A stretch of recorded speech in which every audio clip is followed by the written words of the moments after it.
Ti ya bara ikurwa saro kongorwa Nyanza bakuragwa amo numu gavana mukuru gwe county ya Nairobi oyibo igo politikero kyobo gavana se county ya Mabei Evans Kidero nigo banyateka babagwa sokia na komobolia omukonyi b'umurai bwense omukuru musike Rigathi Gachagua oyuo onyalita kabaga kurusiwa abisi gweterase impeachment komobolia kurwa amasikani gochia ase omurai bwense musike William Ruto na iga niga gocha magiga iyo mukonyi b'umurai bwense oyuo mukuru musike Rigathi Gachagua kororekana ga kuingira serikali ase chingwana chiaye chia bangoiga.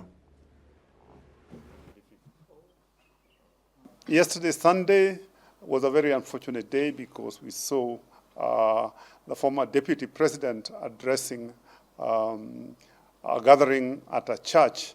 And the unfortunate thing is that his address was full of insinuations, full of ethnic balkanization, and full of ethnic incitement. He talked about alcoholism and selling of alcoholic products in Kenya, kind of insinuating that illegal alcoholic products are being made and being directed by the government to be sold only in a particular part of Kenya and to only one ethnic community, which unfortunately is not true. The president has strived to get the Kenyans to work together, Kenya to be a one nation, and all the 52 tribes to be together.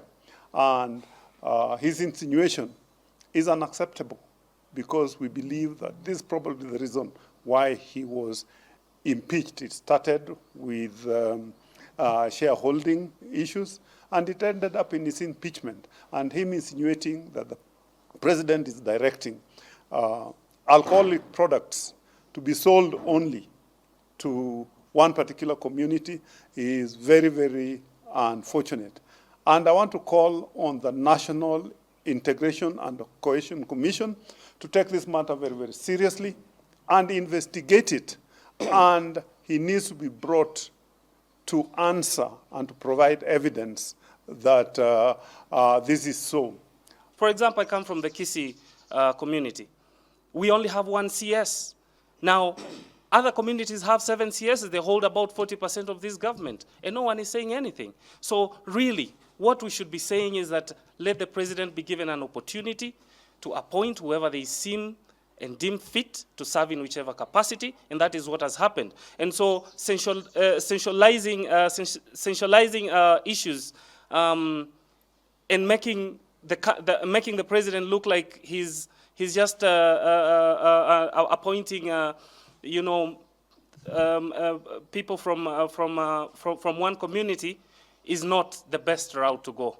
And so I just wish to say that Your Excellency, the former Deputy President, please